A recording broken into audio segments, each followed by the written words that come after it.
Hi guys, welcome to the second training session of My Build Cost. So in the last session we just got to know how to create a work breakdown structure, and in this session we'll be concentrating more on the takeoff tool. So I'll just show you how what we are going to do initially. So if you see, this is an AutoCAD drawing which has been uploaded. You have a choice to upload a PDF as well, and I've just done a few sample tracings here. So when I click on this tracing here, it gets highlighted. So and it's divided flat wise. So if I wanted it to be room wise, I could have even divided it room wise. So this is one floor which has been traced, and this is what we are going to do right now. So this is my project which I've created. I'll go in the estimated cost column, click on estimate cost, and this page opens up, which I've already created the work breakdown structure.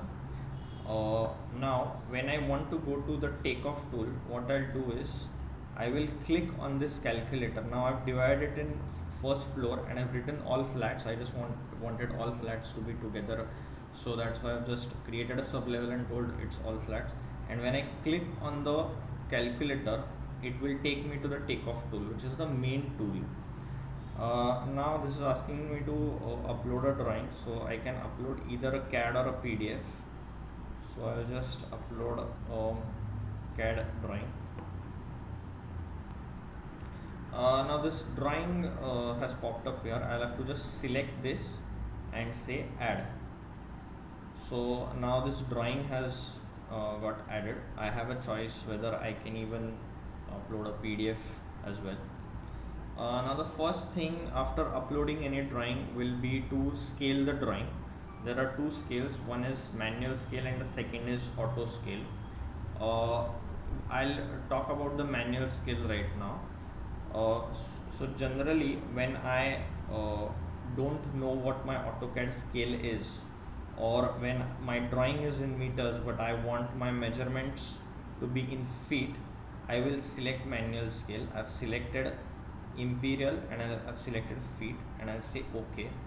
Now I have to tell him one measurement, any one measurement. I have to tell the tool of how many meters is how many feet. So I'll just trace this. I'll click on the first end point and then click on the second end point, and that was 3.05 meters, so that is close to 10 feet. So I'll just write 10 feet and say OK. Now any measurement which I take on this, it will give me in feet. So whenever you scale a drawing, it is always advised to check whether your scale is right. And to check it, now we'll learn about the toolbar. So right now what we did was we uploaded a drawing. So the first drawing, it will pop up and ask you to, it will be very easy to upload that drawing. But if you have to upload a second drawing, you'll have to click on here, this. So this is upload drawing and this is scale drawing. So these two buttons are for upload and scale. Now to check it, we'll have to check it with linear scale. So I'll just click on linear scale, and again I'll click on two endpoints and I'll click enter. So I've got it to be 10 feet. So my scale has been set correctly. Now I just delete this, I don't require it. Now I want to trace a say bedroom or a flat. So I'll just write in the measurement sheet bedroom. You can do it all at once also if you want, but I'll do it separately right now. So we'll be concentrating more on the area tracing right now. So I'll select area and start with the tracing. So before just starting that, I'll explain this toolbar right now. So this is linear tracing, like we saw earlier, just to check it, or whenever you have items like masonry, internal plaster, skirting, where there are two components, length and height, you can use linear tracing. Second is area tracing, which I'm going to show it to you right now. Third is count. Count is basically to count in maybe the number of doors, windows, could be anything. So count is that. Then this is convert. I will be talking about it more in the next part.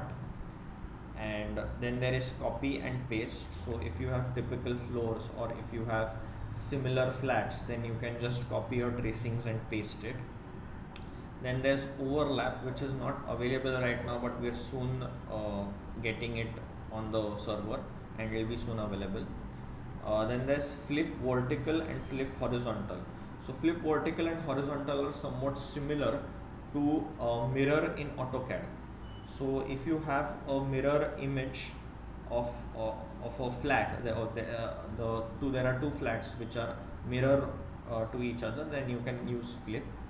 And then there are other tools like there's delete, there's call out for putting any comments, cloud tracing if you need to mark out a certain portion, there's undo, redo, there's rotate. Then we already talked about scale drawing, upload drawing. Then any drawing can be exported, so the total platform is exportable. So if you want to export any drawing, you can even do that. And then there is full screen. So I will be talking about each of the tools, but just we'll go one by one. Today we'll be talking about more about area tracing, copy paste and flip. So this is what we'll be concentrating on today. So let's talk about area tracing. So I'll just click on area, I'll open my measurement sheet, I'll make it full screen if I want to, and I will start my tracing from here. So in case if I go wrong, there is no need to stop or redo it again. I can even rectify it later.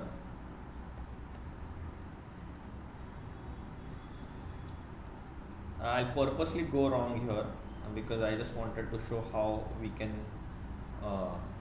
change it.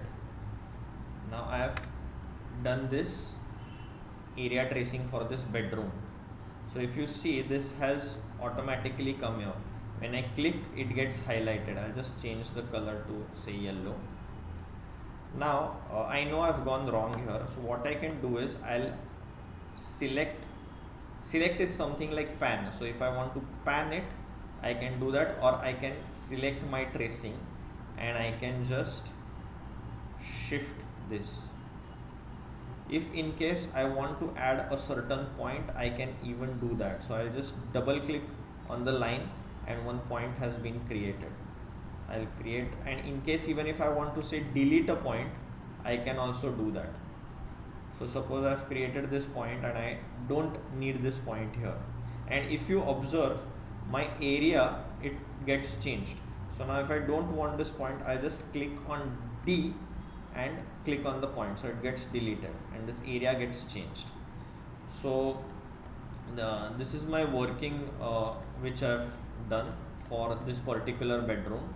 Now I want to copy paste this because this bedroom and this bedroom are similar images, right? Are mirror images. So what I'll do is, again I'll select this, I'll copy and paste it here itself. So if you see, there are two tracings which have got pasted. Now I'll just have to select it and drag it. So now I have two tracings and two measurements. I will change its color first so that it's easy to identify. Yes, so this is my other tracing. Now I have to flip it. So again, select my tracing and flip it either vertical or horizontal. So initially maybe it would be a bit complicated for you to understand whether I have to flip it vertical or horizontal, but over time you will get an idea. So now this has been done. So just one corner I'll fix here,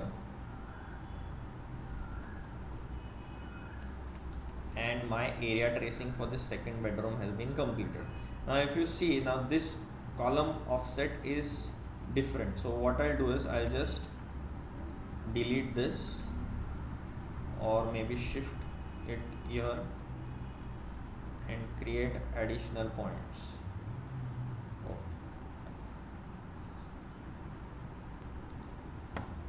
Now if you see, my area, I just made of minor changes and it changed automatically, and I have got both the areas.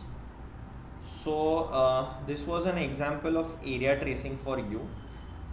This is my total quantity, 328 square feet, and if I go outside right now, I even have the costing. So I'll just show you. So this is my total costing for those two floorings or those two uh, uh, bedrooms, master bedrooms, and it is close to about 46,500 rupees. Now even if I click here, I have this rate analysis which is telling me how much sand quantity I'm going to require, what cement quantity is going to require for that particular thing, how much vitrified tile will be required, and this is my total costing sheet or rate analysis sheet. So this was area tracing and takeoff tool for you. In the next session, or maybe we'll make a part 2 for this, where you'll get to know how to do linear tracings also. If you have any doubts regarding this, please let us know. You can either send us a mail on support@mybuildcost.io or sales@mybuildcost.io and get back to us, or there are support forms on the website also. You can just go to the website and fill the forms and we'll get back to you. So the tool is specifically made for quantity surveying and cost estimation. Do try it out. We have a free trial period also, and in case you need any help, do contact us. So thank you.